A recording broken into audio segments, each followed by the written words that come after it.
Ils étaient une poignée ce matin à prendre le train pour rejoindre la manifestation régionale des salariés de Téléperformance. Depuis le 23 juin, l'avenir de ces salariés unimontains est en effet menacé. La société a annoncé la fermeture de 3 des 4 sites d'Île-de-France. Montigny en fait partie.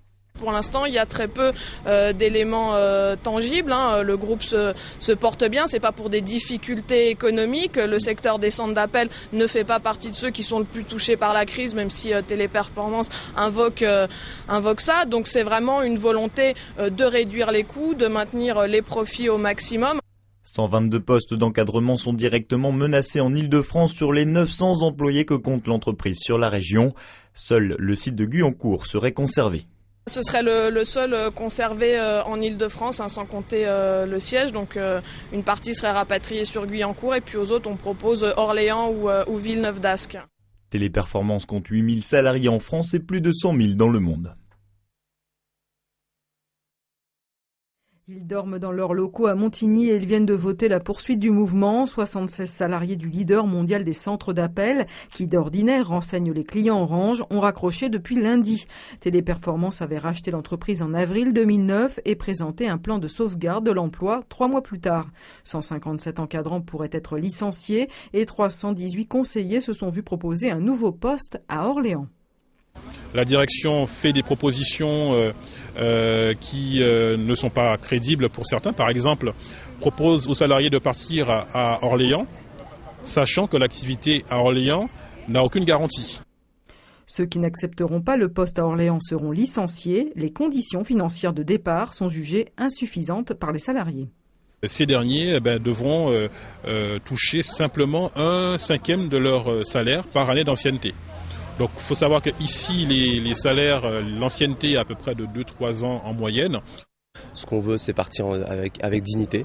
Donc, c'est-à-dire qu'on veut une prime supralégale donc de 30 000 €, en plus du plan social qui est proposé par la direction. Ce qu'on souhaite également, c'est rencontrer le directeur général, donc Monsieur Tounens, directeur des opérations donc, de Téléperformance France. Faute d'obtenir un rendez-vous avec un directeur, les salariés, tout comme les journalistes, doivent se contenter d'un communiqué de presse envoyé par une agence de communication. La direction avance que des modifications ont été apportées au plan, comme l'augmentation de la durée du congé de reclassement et des mesures financières supplémentaires pour ceux qui accepteraient de quitter Montigny pour Orléans.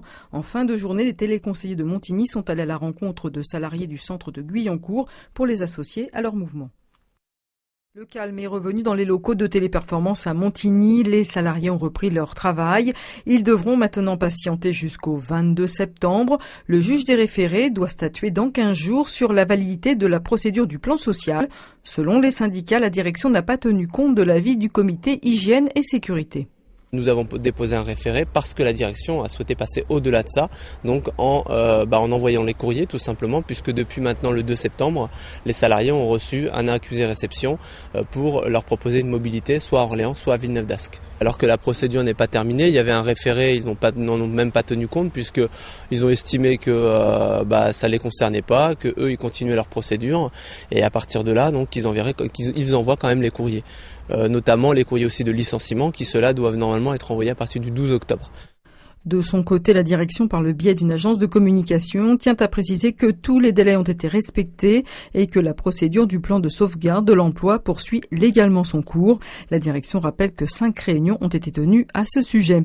Les Téléperformances occupaient les locaux de leur entreprise depuis le lundi 31 août. En temps ordinaire, ces salariés du leader mondial des centres d'appel renseignent les clients Orange. Téléperformance avait racheté l'entreprise en avril 2009 et présenté un plan de sauvegarde de l'emploi 3 mois plus tard. 157 encadrants pourraient être licenciés et 318 conseillers se sont vus proposer un nouveau poste à Orléans. Sur l'agglomération, Téléperformance occupe 2 locaux, à Guyancourt et à Montigny. Une visite comme un nouvel espoir pour les salariés de Téléperformance, le centre d'appel des clients Orange. En juillet dernier, leur direction présentait un plan de sauvegarde de l'emploi prévoyant le licenciement de 157 encadrants et la délocalisation à Orléans de 318 conseillers. Mardi, ils ont obtenu du tribunal de grande instance de Paris la suspension de ce plan social et ce jeudi, ils ont reçu une délégation menée par le président socialiste de la région Île-de-France, Jean-Paul Huchon.